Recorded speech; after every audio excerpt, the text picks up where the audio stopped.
தரம் 8 மாணவர்களே, உங்களுடைய புத்தகத்தில் 2வது பாடம் சுற்றளவு. எனவே இந்த சுற்றளவுன்ற பாடத்தில் நீங்கள் ஏற்கனவே கற்ற விடயத்திலேருந்து ஒரு சில விடயங்களை ஞாபகப்படுத்தலாம் என்று நினைக்கின்றேன்.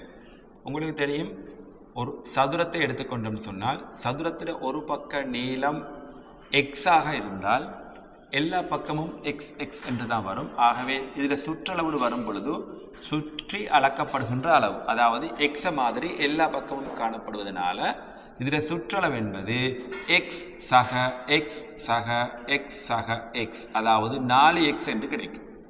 மொத்தமாக எக்ஸில் 4 முறை கூட்டினால் 4x கிடைக்கும். அதே போன்று செவ்வகம் ஒன்றை எடுத்துக்கொண்டோம் சொன்னால் செவ்வகத்தில் இந்த 2 தூரங்களும் சமனாக காணப்படும், இந்த 2 தூரமும் சமனாக காணப்படும். இதை நான் எக்ஸ் என்றும் இதை y என்றும் எடுத்தேன்னு சொன்னால் இது y ஆக இருந்தால் இதுவும் y, இது x ஆக இருந்தால் இதுவும் x. ஆகவே இதன் சுற்றளவு x சக y சக x சக y என்று வரும்.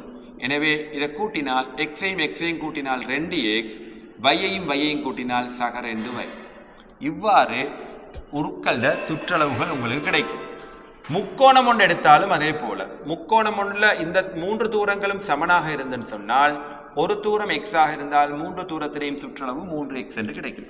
இவ்வாறு எங்களுக்கு ஒரு தனிப்பட்ட உருவமாக இருந்தால் அதன் சுற்றளவை எங்களுக்கு கணிக்கக்கூடியதாக இருக்கும்.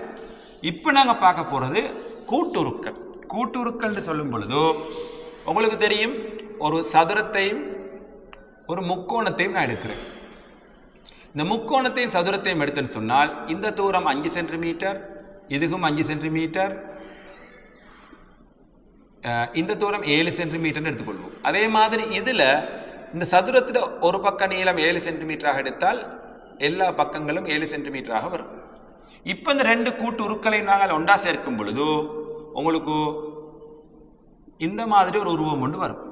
இப்போ இந்த இடத்துல இதுக்கு 7 சென்டிமீட்டர், இதுக்கு 7. அப்போ இதில் சுற்றளவு பார்க்கும் பொழுது தனியாக இதில் சுற்றளவு பார்த்தால் 7 4 முறை இருக்குது. அப்போ 7 4 முறை இருந்தால் 7 4 28 சென்டிமீட்டர்னு வரும்.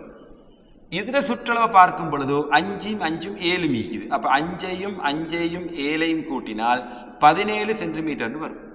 தனித்தனியாக 2 சுற்றளவையும் பார்க்கும் பொழுது இவ்வாறு கிடைக்கும்.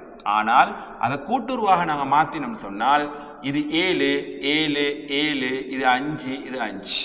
ஆகவே உருவின் சுற்றளவு வரும் பொழுது இந்த 5 பெருமானங்கள் 7 சக 7 சக 7 சக 5 சக 5 எல்லாத்தையும் கூட்டும் பொழுது 7 3 21 10 31 சென்டிமீட்டர்னு வரும். ஆனால் இதில் சின்ன ஒரு வித்தியாசம் வரும் என்னன்னு கேட்டால் 2 கூட்டுருக்களையும் சேர்க்கும் பொழுது இந்த நடுவில் இருக்கிற இந்த கோடும் இந்த கோடும் ஒன்றா ஜாயின் பண்ணுறதுனால இந்த நடுவில் வர கோட்டோட சுற்றளவை அந்த தூரத்தை நாங்கள் சுற்றளவுக்கு கூட்டுறது இல்லை. அப்போ இந்த இந்த இடத்துலையும் 7 சென்டிமீட்டர், இந்த தூரமும் 7 சென்டிமீட்டர்.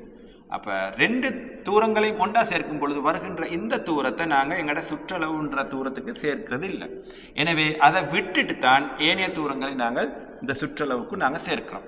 எனவே இவ்வாறு தான் கூட்டு உருவம் உண்டு நாங்கள் தரப்படுற நேரம் அந்த கூட்டு உருவத்தில் சுற்றளவு அவதானிக்கிற முறை. அடுத்ததாக நான் இன்னொரு வேற உருவம் ஒன்று தர்றேன். அதாவது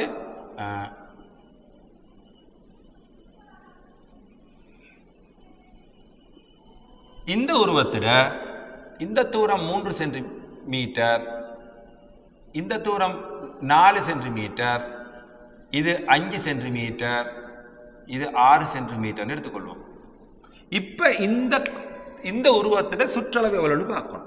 அப்போ இந்த தூரத்தின் சுற்றளவு பார்க்கறதாக இருந்தால் உங்களுக்கு தெரியும், இந்த தூரமையும் இந்த தூரத்தையும் கூட்டினால் வருவது தான் இந்த தூரம். ஆகவே இது 6 சென்டிமீட்டர், இது 4 சென்டிமீட்டர். அப்போ 6ஐயும் 4ஐயும் கூட்டினால் வருகின்ற 10 சென்டிமீட்டர் தான் இந்த தூரம்.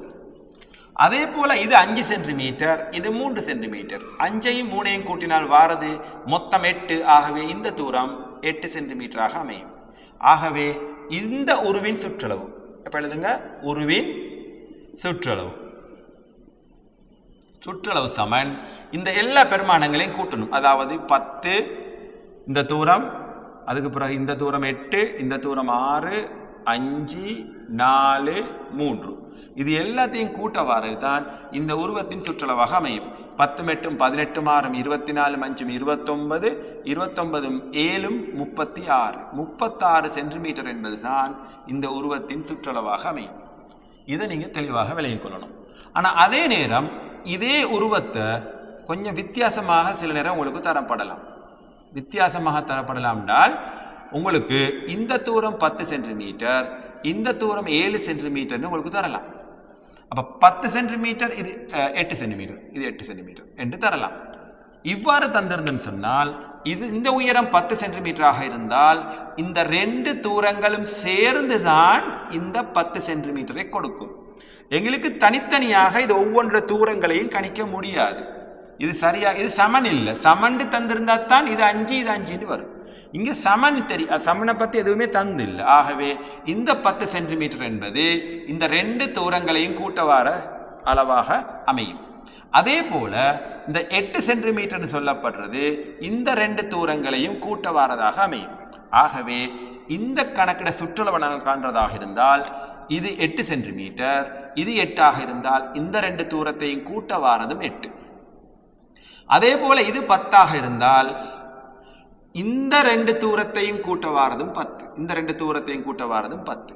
ஆகவே 10 2 முறையும் 8 2 முறையும் வரப்பாக்கும். ஆகவே 8 × 8 = 16, 16 × 20 = 36 சென்டிமீட்டர் என்று கிடைக்கும். எனவே இவ்வாறு வந்திருந்தாலும் சரி, இவ்வாறு வந்திருந்தாலும் சரி, எப்படி இருந்தாலும் நாங்கள் செய்கிற மெத்தட் நாங்கள் தெரிஞ்சிருக்கணும்.